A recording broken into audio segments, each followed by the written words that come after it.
It is a tragic and extensively documented reality that the American justice system's application of the death penalty has often been influenced as much by factors such as race and poverty as by the actual guilt or innocence of the individuals involved.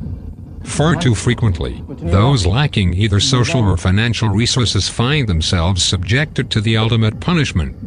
This stark disparity was never more evident than on February 9, 1934. The mid-1930s marked a peak period for executions in America, with most states, almost universally, implementing capital punishment. A significant number of those executed during this time were impoverished and unable to afford adequate legal defense or the social and political connections required to secure favorable trial outcomes or appeals. Many of these individuals were illiterate, and some struggled with limited English proficiency, making it difficult to grasp the intricate legal language that could determine life or death. Notably, the majority of them were non-white, especially in the South, where racial discrimination permeated both the dispensation of justice and the administration of death penalties. Regrettably, what came to be known as legal lynching was all too prevalent, particularly for non-white prisoners whose alleged victims were white.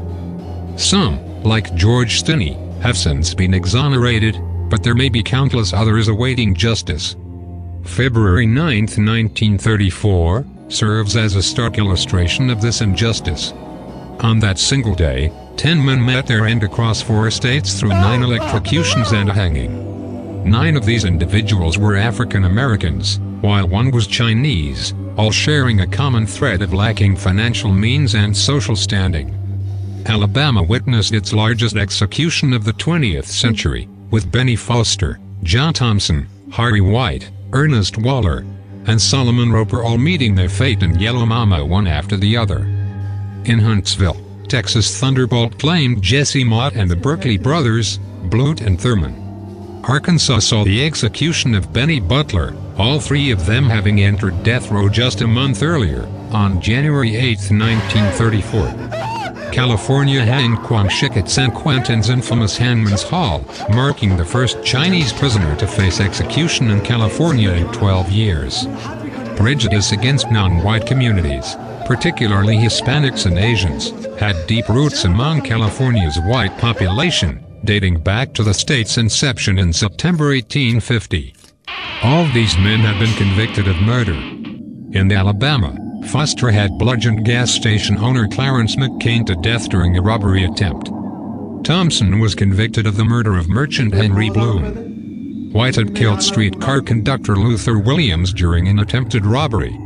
Waller had murdered his girlfriend Daisy Montgomery, and Roper had killed his employer, Paige Brazier, during a petty dispute over $6. They spent their final day in a somber, religious mood, singing spirituals and hymns alongside an African-American minister who accompanied them on their journey.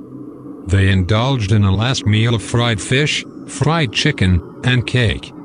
In less than an hour, anxious prison officials and observers watched in silence as each man was led from his cell and placed in plain pine coffins. Roper required an additional electric shock to ensure his demise. At Alabama's Kilby prison, they were strapped into the infamous Yellow Mama, named for its yellow paint borrowed from the nearby Highway Department depot. As each man was securely fastened, his shoes were removed and placed inside his coffin, a grim foreshadowing of his imminent fate. They were given the opportunity for any last words. Foster calmly stated, "I'm an innocent man going to glory, that's all," before departing minutes later. Thompson remained silent, gazing into his coffin before the head electrode was applied and the switch thrown.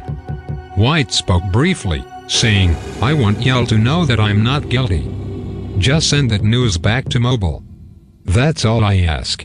Waller, in contrast, was more talkative, describing Daisy Montgomery as a deceitful woman who wasn't worth hanging me for. Solomon Roper, the last to perish, appeared almost indifferent. When an officer asked him, while tightening the straps, "Do you have any last words, boy?" Roper simply replied, "No, sir, goodbye, Captain." Within an hour, all 5 had passed away, and Yellow Mama had fulfilled its grim duty, at least temporarily. Less is known about the three Texans. They had only spent a month on Huntsville's death row after their sentencing on February 8, 1934. Newspaper reports emphasized that the Berkeley brothers had been condemned for the rape and murder of a white woman, Catherine Price. Mutt, a notably large and strong man, had been convicted of murdering gas station owner Jones Tatum, with reports noting that Tatum was white and Mutt was African American. All three met their fate shortly after midnight, leaving 8 down and 2 to go. Benny Jones may have been the first to perish. Convicted of murder, Jones met his end at Dunn in Arkansas's electric chair located at the infamous Tucker Prison Farm, later featured in the Hollywood movie Brubaker. Whether he uttered any last words or passed in silence remains unknown. Across the country at California's equally notorious San Quentin, Chinese killer Quang Shik did not remain silent. As a repeat offender, Shik had received a death sentence for the murder of another Chinese man, laundryman Li Weiguo, following a trivial dispute over ice cakes. Shik met his fate calmly on San Quentin's gallows at 10 a.m., declared dead by 10:15, seemingly accepting his destiny with bravery. Shortly before the execution, San Quentin warden James Big Jim Holohan had asked if Shik wished to see a priest before his death. Shik's response perhaps encapsulated the sentiments of many condemned prisoners from that less enlightened era. It would be a very pleasing pleasure to one so lowly.